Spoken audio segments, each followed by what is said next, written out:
Hi guys, my name's Jayden Streetfield. I'm a leader at Wahroonga Pathfinders, and today we are doing the Shrubs Honour. So our first requirement is we need to note 3 characteristics of shrubs that distinguish them from trees and herbs.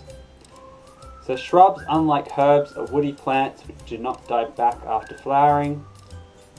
Shrubs are different to trees because they're usually shorter, with most being less than 4.5 metres tall. Shrubs also usually have multiple trunks. So thinking about this, why is a grapevine sometimes regarded as a shrub? So grapevines take on a shrub-like habit when they're not trained. They are regarded as shrubs because they have woody stems with multiple trunks and grow to less than 4.5 metres. Our next requirement asks us to name 3 important wild or cultivated food shrubs.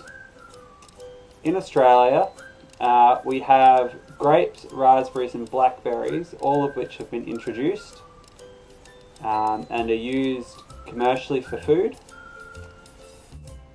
Some native examples include Leptomyra acida, which is the acid drops plant, which is a root parasitic shrub that has green sour fruits, which are very high in vitamin C.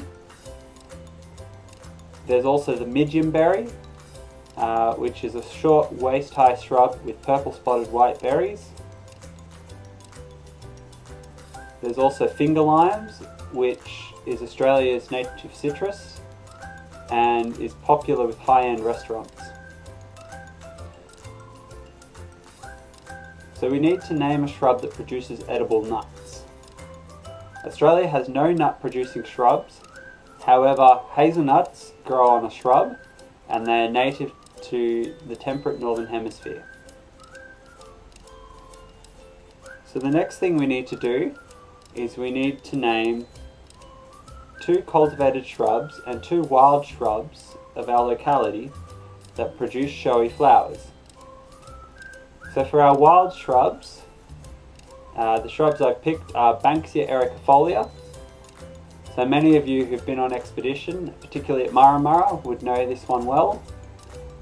It's very pretty and is commonly used in landscape gardening, but it's definitely a pain to walk through. The other one I've chosen is Callistemon citrinus. This is one of the most common bottlebrush species you will see in gardens, and it grows wild throughout Sydney. So the cultivated shrubs I've selected are azaleas, which are a common shrub that is cultivated for their flowers, and they come in many different colours. The other one I've chosen is hibiscus, which also comes in many colours and is cultivated worldwide for its flowers.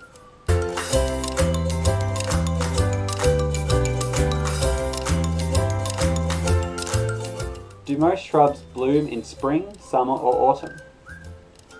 So most shrubs will bloom in spring. However, many Australian natives also put on flowers in winter, including various Banksias, wattles, tea trees, croweias and correas. So we need to name 1 shrub whose flowers appear before its leaves. So Forsythias are popular early spring flowering shrubs in gardens and parks. There are 2 main types of Forsythia. So Forsythia intermedia and Forsythia suspensa. They're both spring flowering shrubs with yellow flowers. From what shrubs do birds prefer to eat fruit or seeds? So birds love to eat berries from almost any kind of shrub that produces them. So some examples of shrubs that have berries that attract currants: mulberries, elderberries, blueberries, blackberries, gooseberries, raspberries. Basically, if it's a shrub with a berry on it, the birds like to eat it. So a shrub whose flowers attract birds, so hummingbirds are attracted to the flowers of honeysuckle as they produce sweet nectar.